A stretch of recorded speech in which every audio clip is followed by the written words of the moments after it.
ஜனாதிபதி அவர்கள் வந்து அவர்களுக்காக நீங்கள் வருகின்ற இந்த தேர்தலிலே உங்களது வாக்குகளை கேஸ் சிலிண்டருக்கு கொடுக்க தயாராக இருக்கின்ற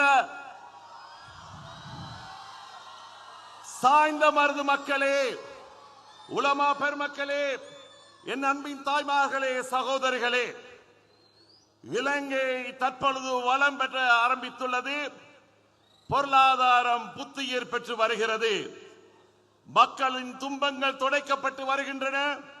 2 வருடங்களில் எரிபொருள் விலை குறைந்துள்ளது. மின்சாரம் தடையின்றி கிடைக்கின்றது. வரிசை யுகம் முடிவுக்கு வந்துள்ளது. சுற்றுலாத்துறை புத்துயிர் பெற்று வருகிறது. பொருட்களின் விலைகள் ஒப்பீட்டளவில் குறைந்துள்ளது. கல்வி, சுகாதார துறைகள் மேம்பட்டு வளர்கின்றன. அப்போது இவர் பாரமெடுக்கின்ற நேரத்திலே கேஸ் 7000 இருந்தது. தற்பொழுது 3650 ரூபாய். மண்ணெண்ணெய் 340 ரூபாய் இருந்தது. தற்பொழுது 202 ரூபாய்.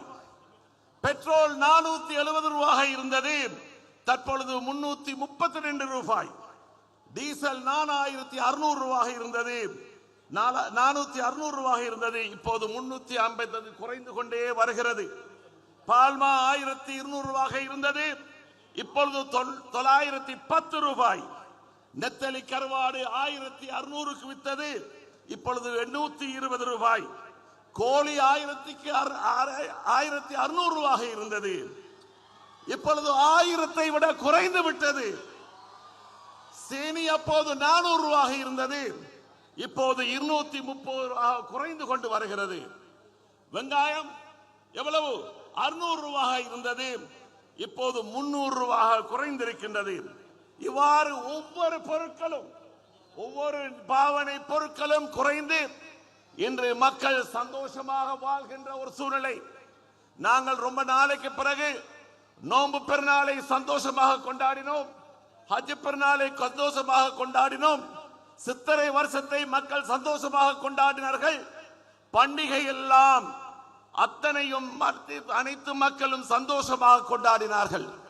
கோவிடுக்கு பிறகு பங்குரோத்தாக இந்த நாடு அடைந்ததற்கு பிறகு இந்த தலைமகன் இந்த நாட்டை திருத்தி எடுத்து அவர்கள் தந்த அந்த பொருளாதார கொள்கையால் இன்று மக்கள் சந்தோஷமாக வாழ்கின்ற ஒரு சூழ்நிலையிலே இந்த நிலை தொடர வேண்டும். இந்த நிலை தொடர வேண்டும் என்றால் நீங்கள் என்ன செய்ய வேண்டும்? கேஸ் சிலிண்டருக்கு வாக்களிக்க வேண்டும் என்று அன்பாய் கேட்டு, அன்பார்ந்தவர்களே, இப்போது எமது சகோதரர்கள் இன்று சஜித்துடன் இருக்கின்ற அந்த முஸ்லிம்களுக்கு எதிர்ப்பானவர்களுடன் அவர்கள் இருந்து கொண்டிருக்கின்றார்கள். டாக்டர் ஷாஃபி அவர்களை அவமானப்படுத்தியவர் சன்ன ஜெயசுமன் அவர்கள்.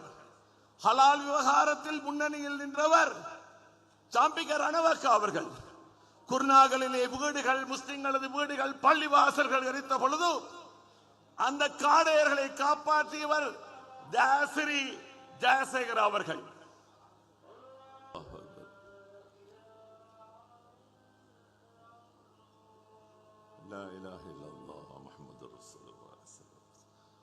அன்பார்ந்த பெரியோர்களே, அன்பின் தாய்மார்களே, வாலிப தோழர்களே, உங்களுக்கு தெரியுமா, ரிஷாட் படீதின் வந்தால் அவரிடம் கேளுங்கள்.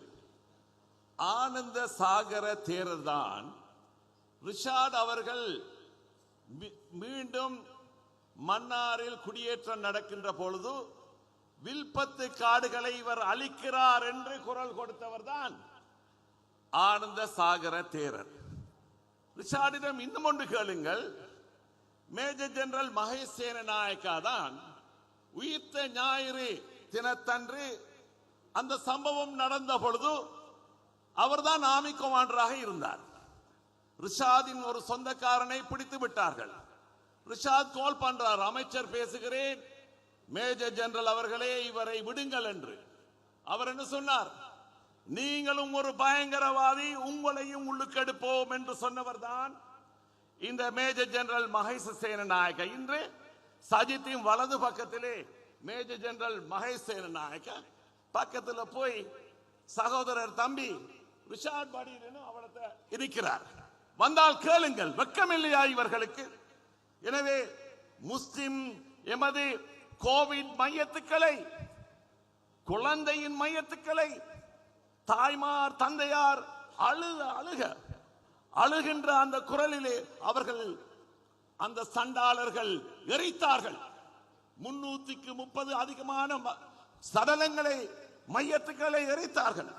அதற்கு காரணமாக இருந்தவர்தான் இந்த நாலக கொடஹேவா என்பவர் இன்று சஜித்துடன் இருக்கின்றார். எனவே அன்பார்ந்த சகோதரர்களே, இவர்களுடன் வெக்கமில்லையா? சகோதரர் ரவுஃப் ஹக்கீமும் இந்த ரிஷாட் பாடியிலும் கூட்டு சேர்ந்து கொண்டு இந்த சஜித்துக்காக வாக்கு கேட்ட வருவது என்பதை நீங்கள் மனதில் நின்று பாருங்கள் என அன்பாய் கேட்டு. என்றால் எங்களது ஜனாதிபதி அவர்கள் வந்திருக்கின்றார்கள், எங்களது அமைச்சர் எங்களது அலி சப்ரி அவர்கள் வந்திருக்கின்றார்கள், எங்களது அத்தாவுல்லா அவர்கள் பேச வேண்டும்.